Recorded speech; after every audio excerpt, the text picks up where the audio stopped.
Already so much knowledge and information has been shared in the previous videos regarding the resume making. Hence, I'll keep this one short and to the point, just like a resume should be. Now, this topic covers the most important do's and don'ts while making a resume, which I have listed by scanning thousands and thousands of resumes, and will act as a quick guide for you to check whether you are on the right track or not. As I always say, it's more important to know the don'ts first. Don't mention application for a suitable post. If you can't think of a position to fit into, don't expect your employer to do that. Don't include a photograph unless asked for specifically. Passport size photos can turn your bright, cheerful face into sulky, grumpy face, giving wrong impression about you even before meeting you. Don't use funny fonts and loud colors. Keep it professional.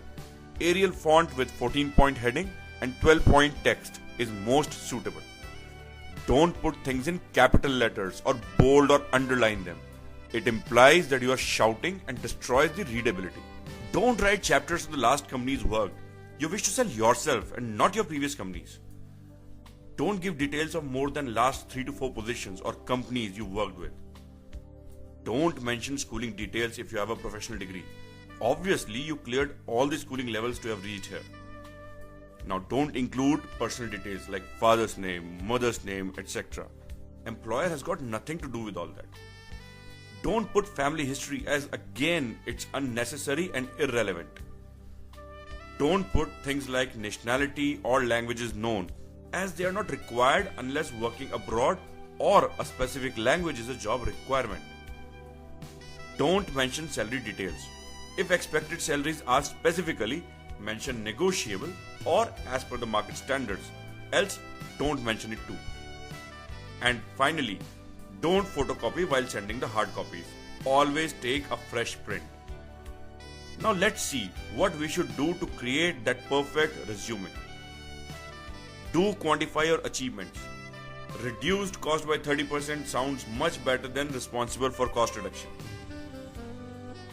Do use superior quality of paper for hard copies. It makes a good first impression.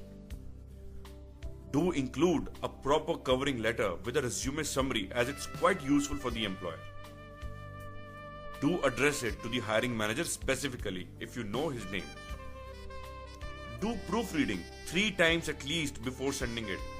Ideal tip: get someone else to proofread it, because as humans we have a great tendency to find fault in others' work and proving ourselves superior. Other persons, due to this inherent human tendency, will scrutinize it more stringently, hence better chances of finding typos or grammatical mistakes.